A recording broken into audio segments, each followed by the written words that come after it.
So this video is going to focus on the revised version, but not to use it, but just showing you that again it came out in 1881 and 50 English and American scholars, and what they did, well, they met in 1871, but what they did was it was kind of branded or marketed that it was just going to be a revised um, King James version. It says, which is the first, remains the only and officially authorized revision of the King James Bible.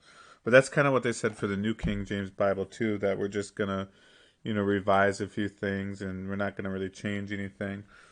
And I think, I wasn't there obviously at the time, but from what it sounds like, that's what they're coming across as. Again, because people use the King James Bible, and then they'd be thinking like, oh, why do we need a new Bible, right?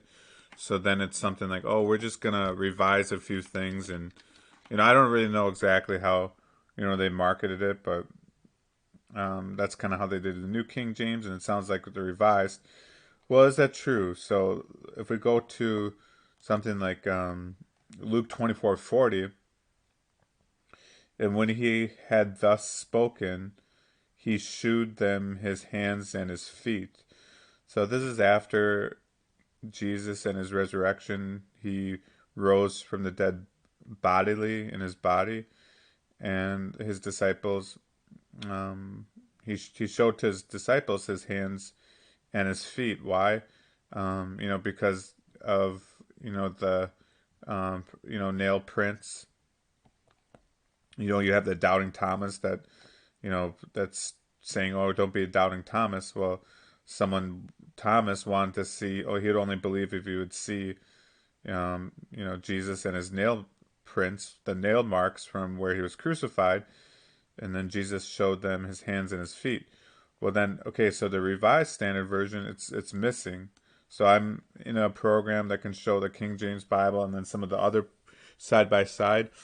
So when you go Luke 24:40 and you pick Revised Standard Version, it's just gone.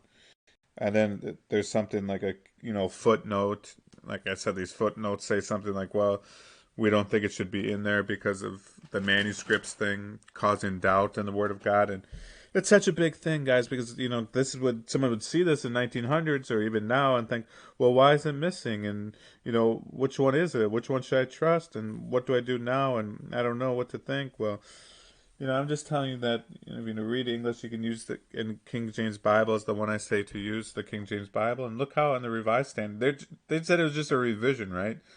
They could have said it was a deletion, but then people wouldn't have accepted it. If they're right out in the open saying, "Oh, we're going to delete this verse," and it's all important, right? So it's all the Word of God, and it's all important. But they didn't come out and say, "Oh, we're just going to delete it." They said, "Oh, we're just going to revise it," and they named it that. Even to try to help get people to think that the revised version, and it's just not in there in the revised version. So, and why this is important, because this is like one of the first.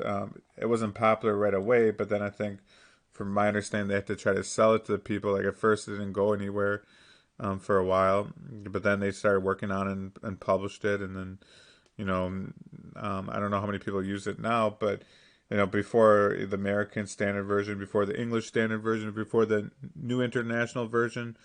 I'm just kind of naming some, the New King James Bible. Before all these, the Revised Version, you could say, almost kind of started all this. I mean, there was some different translations before, after the King James Bible, but this one was like maybe the first big one where they had, 50 people come together, and not everyone believed it was the Word of God. You got to remember that the people that worked on the Revised Standard Version, they didn't.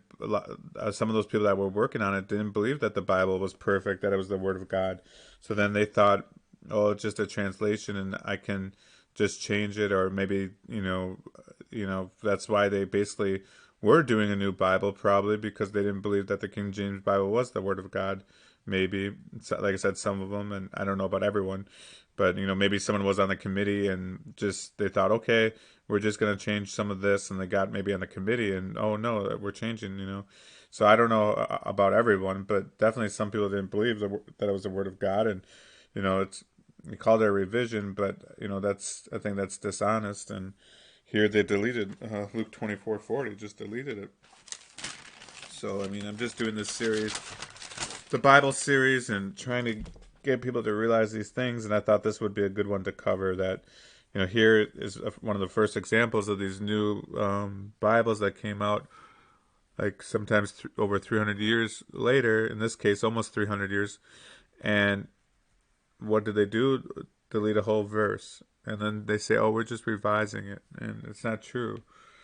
So this, and then some of the newer Bibles, as you see, has this verse, but if they use the same, manuscripts as the revised, from my understanding, the revised use the same manuscripts as something like you see on the screen, where we were looking at Luke 24 as some of these other ones, then why does the revised, why they don't have it?